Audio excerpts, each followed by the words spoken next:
Here's my geodesic dome greenhouse. I do sell domes, that's my business. There's domes everywhere, as you can see. We had this greenhouse dome for some time and we upgraded it with polycarbonate. What I'd like to focus on is this barrel for the nutrients.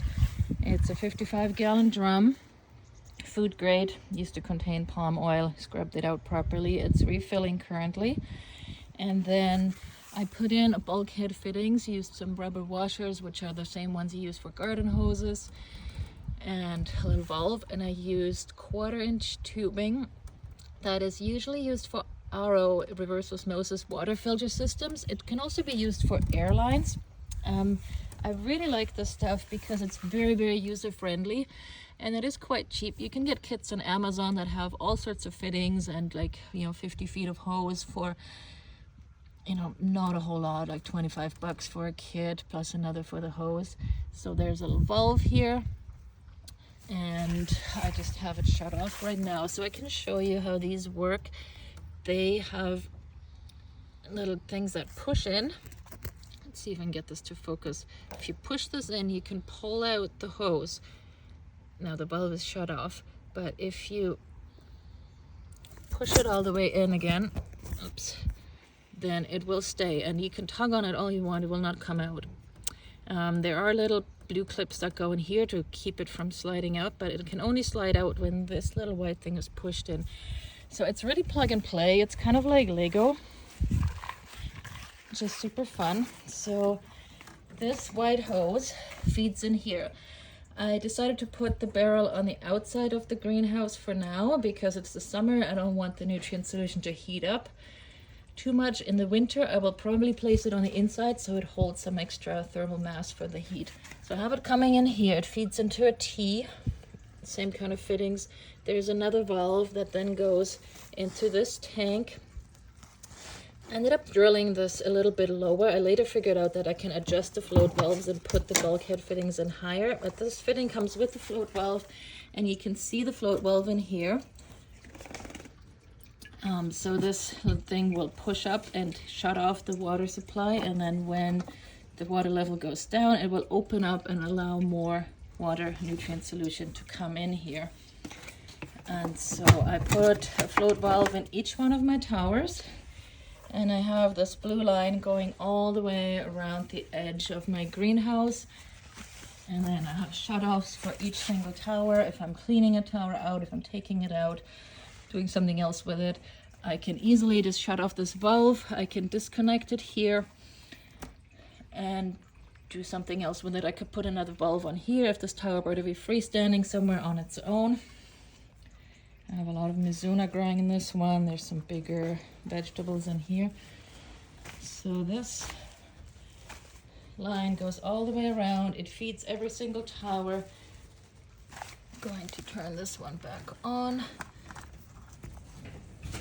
And it's very simple. It only took me a few hours to set up the system, and it's saving me so much work because before I was mixing my nutrients in a 5-gallon jug, and I would have, here's all my nutrient solution. I've been mixing my own from solid powders in mason jars, which is way more economical than buying these from the Tower Garden people. There, we are paying a lot of money to get a lot of plastic and water, which I don't think is necessary. So I put pre-mixing them in these jars, and then I had to measure them out with a syringe, fill up a 5-gallon jug, put in my nutrient solution, then pour it into the towers, which got a little bit hard on the back, lifting these 5-gallon jugs all the time. Not ideal. So now that they're all self-watering, I'm going to show you another one. So this tower here has a lot of salad and basil. Here's the float valve. Here I put the fitting in higher after I figured out that the float valves can actually be adjusted by just prying them, and it goes click, click, click, and you can adjust it where you want your water level to be. There we go. Here's my float valve. Here's my water level. It's all self-watering, feeds into here, and it all feeds onto a little T, my blue hose at the end there.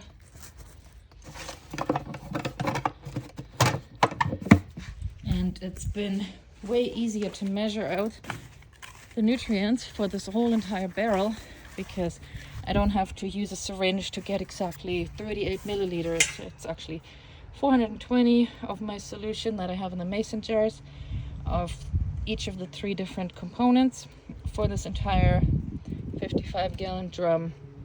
So I only measure it out once and fill up the whole barrel with water, then turn on the water supply again after everything's mixed at the proper ratio, and then I only have to fill this maybe once a week, once every 10 days, and that feeds my 9 towers. I had 10 in here. I moved the one with the strawberries over onto my deck there because it seemed like the strawberries didn't love the heat in the greenhouse anymore. It's June now, so it's the perfect temperature for strawberries outside. And yeah, all my remaining towers plus my NFT system. I have a couple of racks here. I have my starts here.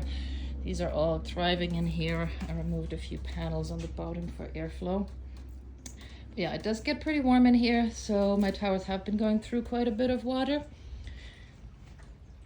But this barrel makes it so I only have to refill it once a week, maybe less. And it's a matter of, 5 minutes of measuring out the nutrients and then waiting for the barrel to fill. I'm really happy with this. It saves me a lot of labor, a lot of my back. I know I can go away for an entire week without having to worry about it. The only thing that happened, actually, I did go away last weekend, and then somebody told me that my towers were wilting, that I had an airtight lid on here because this barrel had a very tight lid, and it created an airlock so that because of the vacuum, the nutrients couldn't flow out because there was no air to replace it. I came back, I was like, my barrel is full, why isn't it filling? Is my system not working? I had to drill a tiny little hole in this lid, and all of a sudden the vacuum released, everything was filling again, everything was working again. So just make sure you don't have an airtight lid on your barrel, and the system works really, really well.